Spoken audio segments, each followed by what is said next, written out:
Jérôme Pilette, récit de voyage, récit numéro 5, Un jour parfait. Sept-Îles, Québec, Canada. 900 km à l'est de Montréal, sur la rive nord du fleuve Saint-Laurent, siège Sept-Îles. Sept-Îles, se trouvant dans la petite baie, donnèrent ce nom à la municipalité.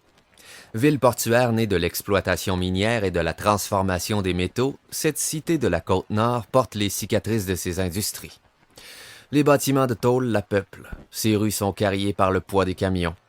La longe de grands paquebots, parfois venant de pays lointains pour se gaver de fer et repartir le ventre plein, parfois ne se rendant que du port vers l'aluminerie Alouette de l'autre côté de la baie. Déjà à l'époque où je la visitais, l'industrie de cette ville encore jeune, incapable de faire compétition avec la main-d'œuvre des pays du Sud, commençait à s'y essouffler. Cette île n'est pas exactement une ville charmante ou pittoresque, mais c'est le point central d'environ qui, eux, le sont. Mon cousin Mathéo et sa douce, Emma, y vivaient depuis quelque temps déjà. Nous ne les voyions plus très souvent à cause de la distance, eux qui étaient autrefois des piliers des fêtes de famille, et les fêtes sont nombreuses dans notre famille. Ses frères Maxéo, le cadet, et l'ours, l'aîné, Iz, la copine de ce dernier, et moi-même allions leur rendre visite début août d'une année ou d'une autre qui sont maintenant perdues dans ma mémoire. Je conduisais à l'époque la Perle Noire. C'était une vieille Toyota Corolla, anciennement rouge, peinte en noir au rouleau par mon ami Gigi, qui me l'avait vendue pour la modique somme de 200 $. J'avais décidé de rendre justice à ce nom qu'elle portait déjà avant de devenir ma propriété. Armé de rubans adhésifs, j'avais tracé sur son capot un stencil en forme de tête de mort faisant un clin d'œil, puis sur ses ailes avant, son nom. Ce serait notre vaisseau vers un jour parfait. Je ne saurais dire si c'est le temps qui a fossilisé en ma mémoire quelques-uns des meilleurs moments d'une semaine complète pour en faire une journée unique et idéale, mais peu importe. Au cours de mes longues années de dépression à répétition, ce fut un rare moment de bonheur et de bien-être total. Puisque, pour raconter l'histoire de deux beaux caves, nous avons déjà un peu voyagé jusqu'à Lamalbaie sur cette même route qui nous mènera à Sept-Îles, nous partirons ici de Tadoussac. La Perle Noire était chargée à capacité maximale. Entre nous quatre, nos bagages pour une semaine et les outils qu'il me fallait trimballer constamment en cas de bris mécanique, la suspension, comme les rotules d'une pauvre vieille bête de somme, était sollicitée au-delà de ce qu'on était en droit d'exiger de pièces mécaniques de cet âge, vénérable pour une automobile. Les roues arrière frottaient pratiquement dans les ailes. En fait, lorsqu'on passait sur un nid de poule, on pouvait les entendre donner contre l'intérieur des pare-boues. Après la morne autoroute 40 Est, Québec et la jolie région de Charlevoix, notre premier arrêt fut à Tadoussac, là où la rivière Saguenay vient rejoindre le fleuve Saint-Laurent. Nous nous y arrêtâmes pour marcher sur les rochers, voir quelques baleines et faire un tour à l'auberge de jeunesse. Je ne me souviens plus si nous y passâmes la nuit, mais c'est fort possible, étant donné que la route de Montréal à Sept-Îles dure quelques 12 heures. Le lieu me sembla sympathique, un genre de refuge hippie ayant survécu au temps. Le lendemain, dirons-nous, vers Bécomo, on me posa cette singulière question lorsque je commandai un café dans un restaurant. « Voulez-vous un trou pour la paille? » Je fis répéter 2 fois pour être sûr d'avoir bien entendu. Cela me prit un certain temps avant de me remémorer l'anecdote du cousin Mathéo à propos des us et coutumes de la Côte-Nord. Dans la région, on boit effectivement son café avec une paille.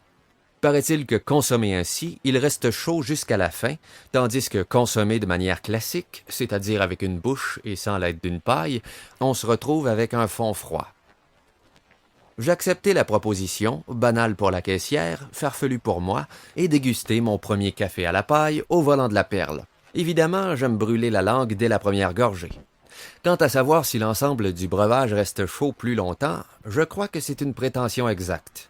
Ce ne fut toutefois pas une révélation suffisante pour que je garde l'habitude de boire ainsi mon café une fois sorti des terres de la Côte-Nord. Nous arrivâmes à cette île en début d'après-midi, et aussi étonnant que cela puisse paraître de la part d'une si petite voiture qui avait tant de poids à tirer, le trajet complet se fit sur un seul réservoir d'essence. Par chance, car on était déjà à cette époque où le prix du gaz grimpait à chaque ombre d'une occasion.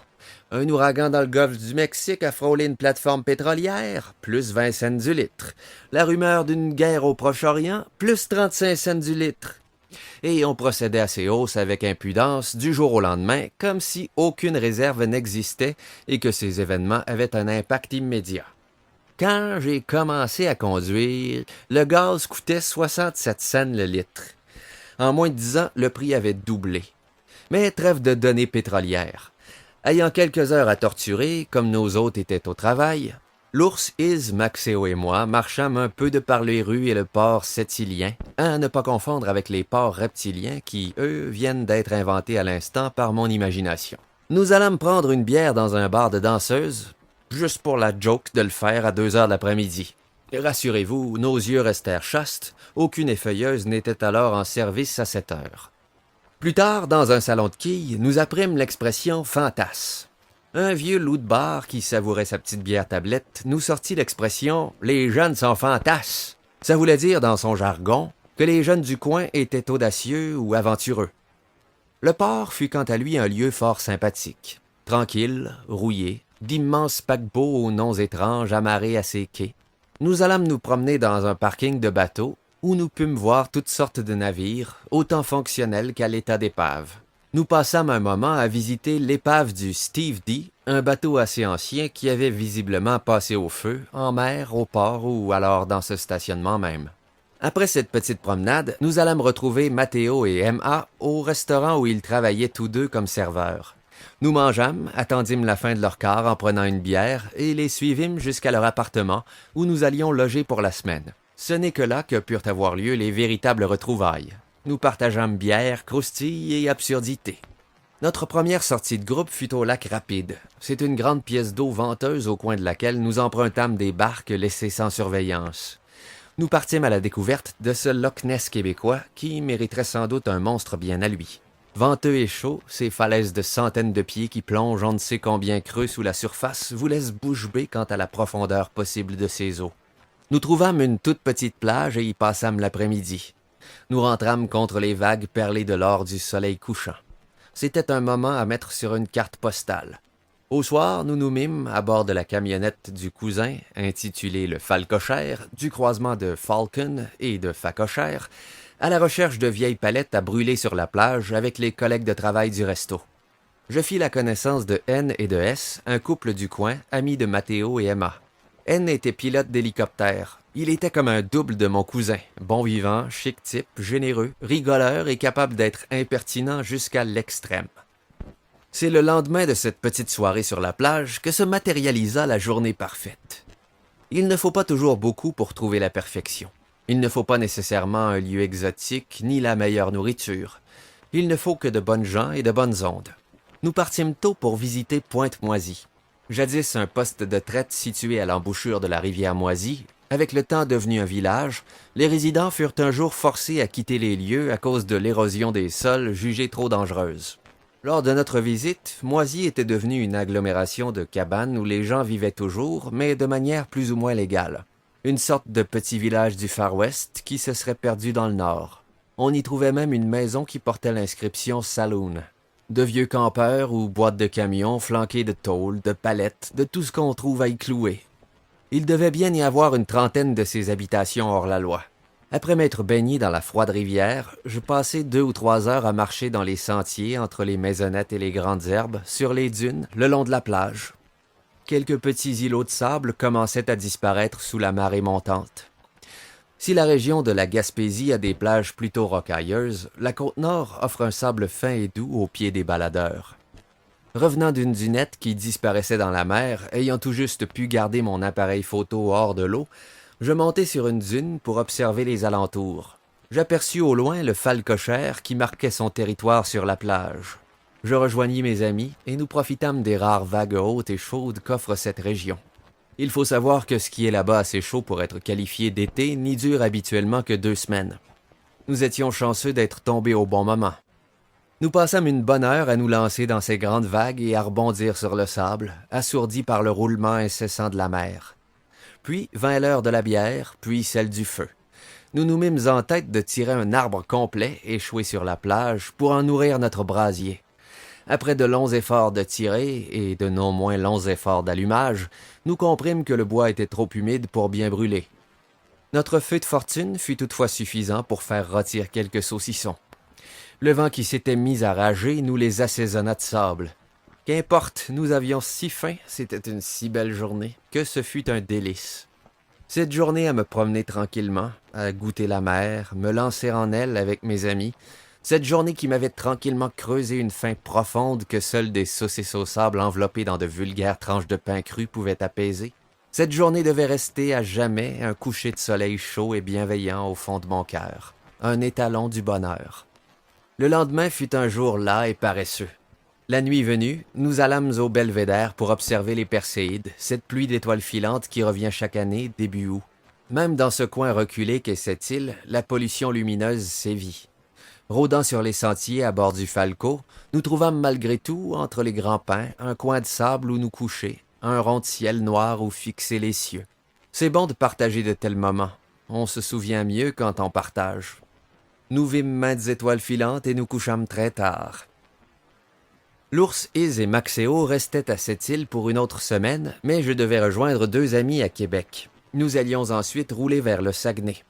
Ce devait être une opération plutôt infructueuse, mais fort houblonnée. Après avoir connu le bonheur pour une rare fois, je retournais vers ce que je connaissais. Trop boire, être peu actif, espérer que la vie envoie un signe magique et rester déçu. Mais c'est un autre voyage et une autre histoire. Retour à Sept-Îles. L'année suivante, je retournai à Sept-Îles pour quelques jours avec Maxéo et le père des cousins, dit Lapâte. Le père Pâte, qui ne prenait jamais de vacances de son camion, il avait pris la relève de la ronde de carton après son frère aîné, et qu'on avait convaincu, malgré les réparations mécaniques qui se succédaient et les clients qui eux non plus ne prenaient jamais de vacances, de quitter Mascouche et le travail un moment pour profiter de la Côte-Nord.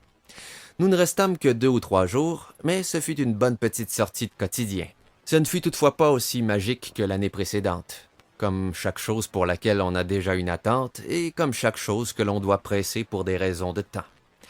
Nous mangeâmes un peu trop de pizza et de beignes, passâmes un peu trop d'heures à jouer à des jeux vidéo plutôt que de profiter du beau temps et de la mer.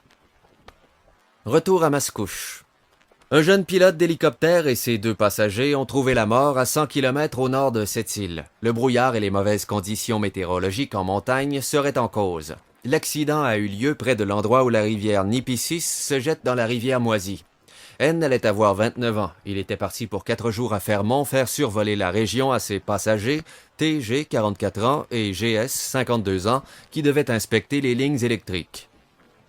Pour des milliers de téléspectateurs, ce ne fut sans doute qu'un pilote d'hélicoptère qui n'exista que dans leur tête pour quelques 45 secondes, entre la sortie de route d'un poids lourd à Valleyfield et un coup de couteau dans la cuisse d'un homme de 32 ans à la sortie d'un bar de la rue Peel, incident potentiellement relié à une affaire de gang, une autre victime de la fatalité comme on en voit 20 par jour aux nouvelles. Pour mon cousin Mathéo et sa copine, c'était un meilleur ami, récemment devenu un colocataire. C'était un confident. Une présence réconfortante de tous les jours, le plus bon des vivants, l'occupant du lit qui était encore là, dans sa chambre de leur logement. Ce lit encore défait, car il avait dû le laisser avant de partir travailler en vitesse, appelé à la dernière minute par ses patrons. C'était un meilleur ami à qui ils avaient souhaité bonne nuit l'avant-veille, sans se douter qu'il ne le reverrait jamais. Pour ses parents, c'était un fils, un souvenir qui resterait toujours un bébé, un trésor, un petit bout d'humain. C'était un enfant qu'ils avaient vu jouer, grandir, apprendre, sourire, pleurer, puis devenir un homme. C'était une partie d'eux, leur amour vivant. Pour S, c'était l'homme de sa vie. C'était sa vie. C'était son âme sœur, son cœur. C'était ses projets, ses rêves, sa douceur, son bien-être, sa raison. Elle fut sans doute sa dernière pensée à lui, à la fin de ce film dont on parle, dans lequel il est censé avoir revu tous ceux qu'il a aimés. Quand, après avoir tout tenté pour sauver ses passagers, il a compris que c'était la fin, il a dû penser « J'aurais tant voulu te revoir une dernière fois et te dire combien je t'aime. » Avec tous ces gens et bien d'autres, il partageait d'innombrables souvenirs heureux, d'histoires touchantes et moments précieux. Pour moi, c'était un homme bon, que je n'ai pas connu beaucoup, mais un homme que je n'ai pas eu le choix d'adopter au premier abord, en reconnaissant le bien dont il était empli. C'était un homme dont on avait partagé la maison un moment, un de ceux qu'on apprécie comme si on les avait connus depuis toujours, un homme à qui on venait de dire au revoir la veille. Et mon oncle, au moment où nous étions partis, soucieux, voire triste, lui avait dit « Fais attention à toi ». Il le lui avait répété 2 fois. C'est comme s'il avait su. C'était comme un adieu. Je sais pas trop pourquoi, j'ai pensé qu'il faisait bien de lui dire ça, que je devrais lui dire moi aussi. N, un homme si vrai la veille, en chair, en os, en bonté, en joie de vivre, mort maintenant, à la télé. Si vivant dans nos souvenirs récents, qu'on n'arrivait pas à croire cette boîte de plastique qui nous avait menti si souvent. Même si j'ai déjà perdu des gens plus proches, que je connaissais depuis beaucoup plus longtemps, la mort de N, si imprévue, si spontanée, si cruelle, est celle qui me troubla le plus. Ce jour-là, j'ai un peu connu le vrai visage de la mort. La mort impartiale, aléatoire, impitoyable. La mort qui n'emporte pas seulement les gens âgés et souffrants, mais qui parfois frappe ceux qui sont si pétillants de vie qu'on les croit immortels. Ce fut la première fois que j'appris la mort de quelqu'un d'aussi vivant.